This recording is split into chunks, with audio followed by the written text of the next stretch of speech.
Good morning, good afternoon, good evening, and welcome back to session 7, the next to last session that I have planned for this discussion of faith in the digital age. Today we're talking about dating and relationships in the digital age.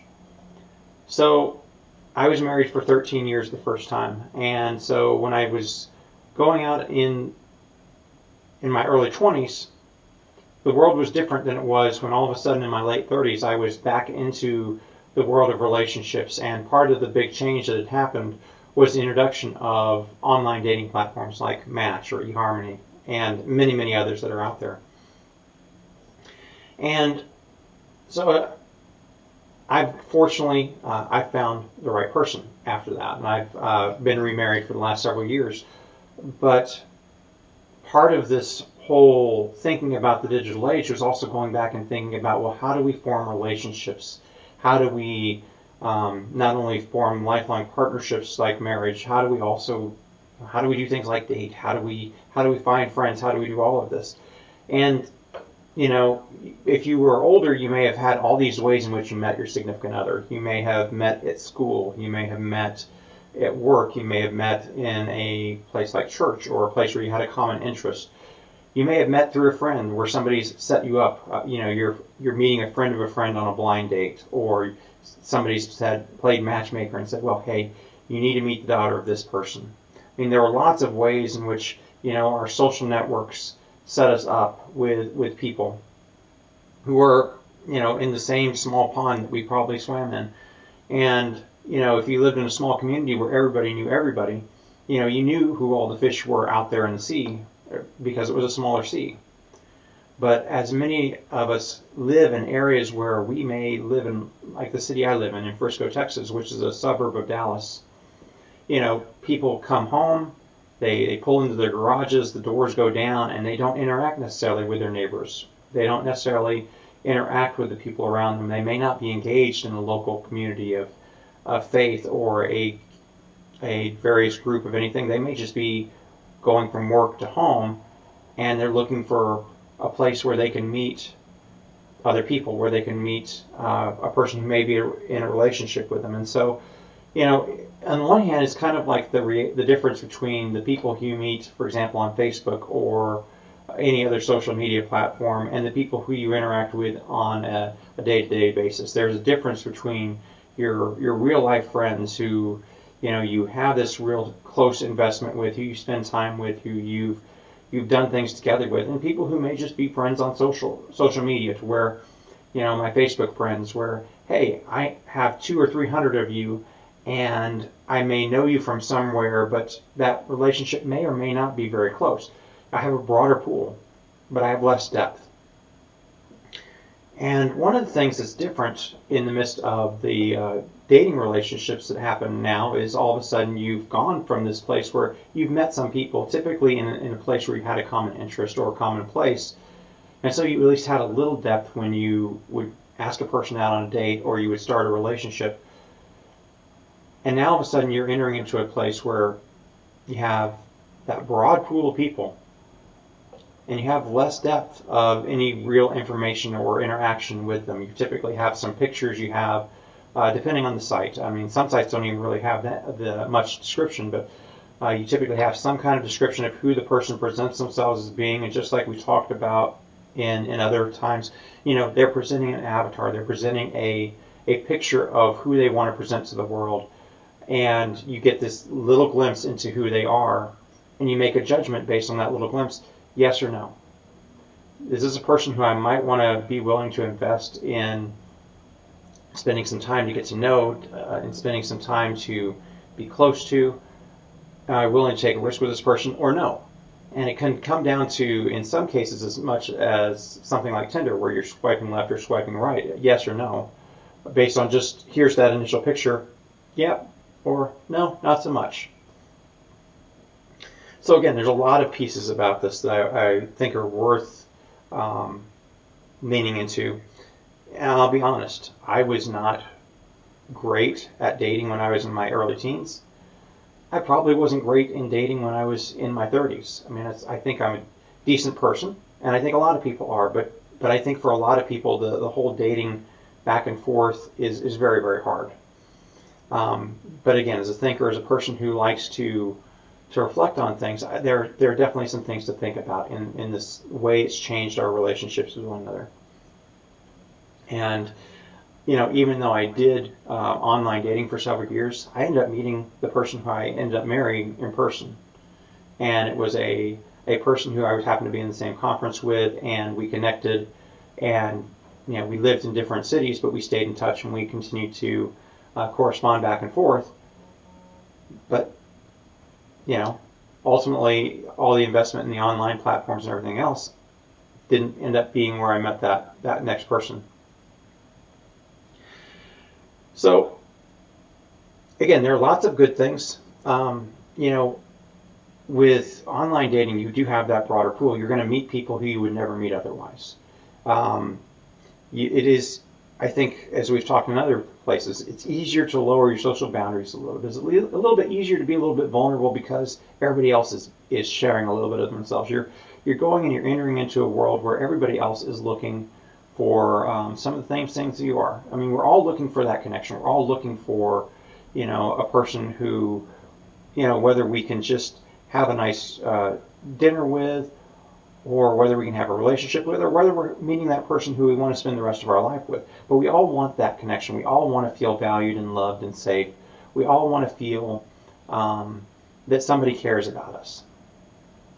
So it is easier, I think, in some of these platforms to lower our vulnerability, to share a little bit more about ourselves than we might share initially in some other platforms. One of the things that's out there is you're going to encounter rejection. You're going to encounter a lot of times where you may put out a lot of inquiries and you may not get none back. Sometimes you end up looking for love in all the wrong places. Now, I know I can be a little naive sometimes, and so one of my very early experiences in trying to date online is, again, I'd messaged a person who looked and seemed like maybe they might just possibly be interesting, and they wanted to take the chat out of the dating site into another place, and I began to realize pretty quick this was a site for online video sharing, and it wasn't. I realized, okay, no, this is not where I want to be, and so I tried to very courteously cut off the conversation. But I think there are times where people find and stumble into things that they wouldn't have stumbled into otherwise. We all have our sorting methods, just like we have to sort through all the information we deal with on a daily basis for the internet or email or things like that. When you have a broad pool, you're very quickly trying to sort through yes or no. Is this person someone who I might be interested or not? Because you have so many possibilities out there. And the way in which that normally happens is looks. Some platforms are almost exclusively based on looks, but a lot of times the way that happens is looks. And one of the things I've certainly begun to realize, and this got reaffirmed when I was talking with my congregation, is a lot of times it's not looks that are the most important thing about a person we're in a relationship with. I'm not saying that looks don't matter, and I'm not saying that you shouldn't want to be attracted to the person who you're in a relationship with. But I also think that's not the primary reason why we say, yeah, this person is worth my time. Yes, this person is a person I want to spend hour after hour after hour with. One of the other things is sometimes, you get all these people who are out there and you wonder, well, is this person a real and available person? Or are they just another person who at some point was on Match or another site, and they still have their information up there, and they may already be in another relationship. They may not be available at all. So again, there's a lot of things that have changed in the midst of this, and I think one of the things in the midst of all of this is that, hey, we're still looking for another person. And so another piece I want to bring up in the midst of this is that the paradox of choice. So I think we believe that more choice makes us happy. And while that may be something that we believe, one of the things that psychologists can prove is over and over again, this is not true. You know, we can go into a grocery store and there may be 80 varieties of cereal, and we may pick the same 2 or 3 varieties the same all the time, but having the 80 varieties there doesn't necessarily make us any happier. You know, we may sit there and as we're eating, you know, the same type of cereal, wonder, well, maybe I should have gotten this one this time. And we begin to wonder if what we have is not good enough. Well, the same thing happens in relationships. So if you're dating somebody and you have 20 other people sitting off to the side that are possibilities that, you know, if this relationship doesn't work out this date, you know, I can go back online and I can get all these other relationships, maybe. You know, that tends to cheapen that moment that you're in. You're always wondering, well, is there something better out there? Is there another better fish in the sea? Is there someone who is more perfect for me than the person who happens to be sitting across the table? And I mean, the other reality is that, you know, you have to figure out and set the boundaries of what you're okay in the midst of a relationship. But just because, you know, say, hey, I'm going to go out on a date with this person doesn't mean that they haven't and maybe aren't still going out on dates with other people at the same time when you're going out on a date with them. That they aren't in conversations with multiple other people at the same time that you are going out on a date with them. I also want to call us back to the reality that, hey, people are projecting, as I mentioned before, they're projecting an identity. They're projecting an avatar of who they are. They're projecting a picture of who they want you to see. And sometimes that picture does not match reality.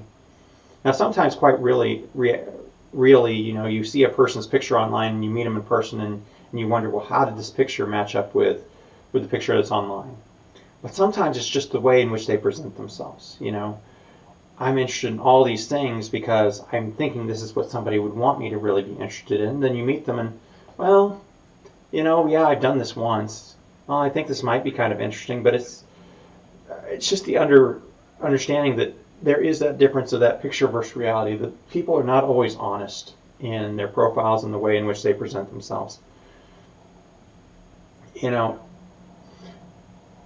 I do think that one of the things that has changed when it comes to relationships and societies is that they're entering into their marriage relationships significantly later. So right now, the average age of marriage for a woman is 27.4 years old.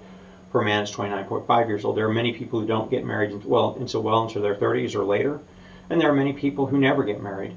And there's lots of reasons for this. So, education, trying to get a career started before wanting to settle down, and certainly before wanting to have kids. Sometimes there's trouble finding people. Again, you get involved in the workspace, and as we've talked about more in kind of that work-home divide, you know, work can continue to take up more and more and more of our time, and so there's less and less time to meet people outside of that.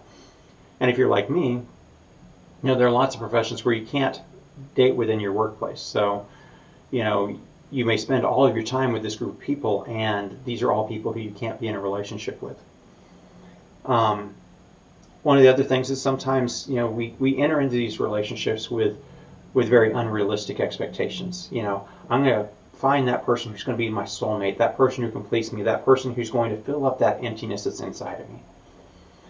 And, you know, one of the things I know, and, you know, part of this is because I'm a pastor and I spend a lot of time counseling people in relationships, and part of this is just, you know, I've done some study in this, and the reality is if you're not okay with who you are and you're expecting somebody else to complete you, they're going to let you down, not because they're bad people or because there's anything wrong with them. It's just they can't fill that hole within you.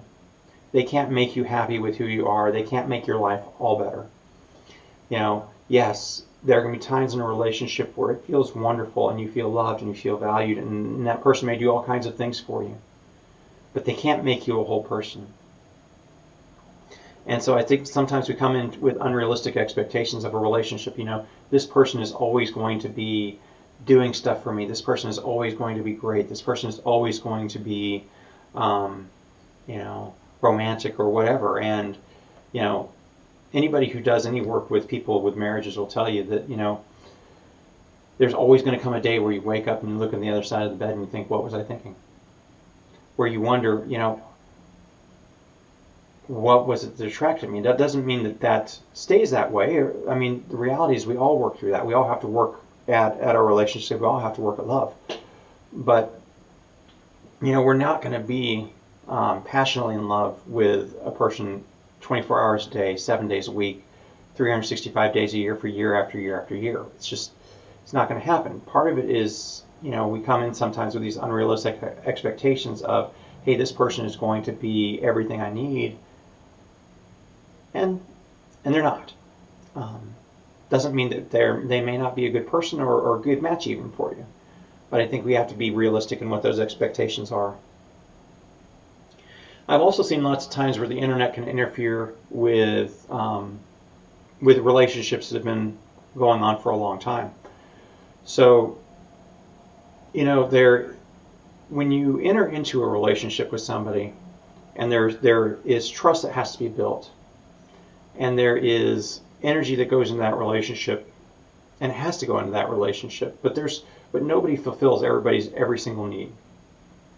And there's always this temptation when you have people out there, whether it's on something like a dating site, and if somebody's in a relationship and gets onto a dating site, well, I don't agree with that. I know it happens. But also the other reality of just connecting with people through social media and the internet and that plethora of ways in which you can connect with people out there, of people who were once a part of your life and who may have been old flames, or people you were in a relationship with, or people who you knew from high school or college who all of a sudden reappear and all of a sudden you're interested in, and you're in this other relationship. All of a sudden this new temptation has been placed out there, this new person who feels a certain feeling or need at that point, and you begin to think, well, okay, this is a relationship replacement, for lack of a better way of saying it, which it shouldn't be. I've certainly seen relationships get in trouble because somebody's reconnected with somebody and they're they're sharing things that should really be shared with the partner, the spouse. So I think one of the other thing out there is, and this is something that couples have to talk with and work about, the availability of material online that is sexual in nature, pornography and other things, to where that can be, for a lot of people, that is a breaking of trust in the relationship. And it can be a place where, well, okay, if you're willing to do this, what keeps you from being willing to go out and have an affair? And trust is one of those things that can easily be broken, and it takes an awful long time to rebuild that. Trust gets broken in all kinds of ways. It can be something very devastating like an affair, and that's,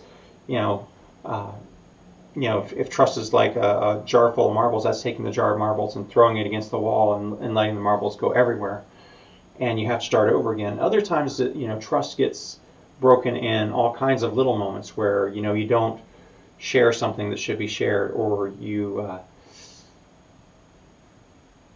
interact with somebody in a way that's hurtful for the other person, or you do things that are hurtful for the other person, or you don't notice the things that are important to the other person. You begin to distance yourself, you begin to push away, you begin to either stonewall, or you become demeaning towards the other person, or you just begin to put more and more distance between you and them. And again, trust is one of those things. Trust is the currency of any relationship, but especially when we're talking about dating and marriage and things like that. Trust is that currency of that relationship. It's what keeps that relationship going. And again, it's very easy to, when you have all these other options out there, to say, well, why do I want to continue to keep investing here in this one place where I can invest in all of these other places? But again, go back to the reality that when you do that, the pool becomes very shallow. There's not a whole lot of trust with any of those places. There's not a whole lot of relationship with any of those places. It may be a wide pool, but it's only an inch deep. And one of the things I think that relationships should be is they should be able to be deep. They should be those places where you can be yourself, where you can take off your armor, where you can be vulnerable with this other person. And,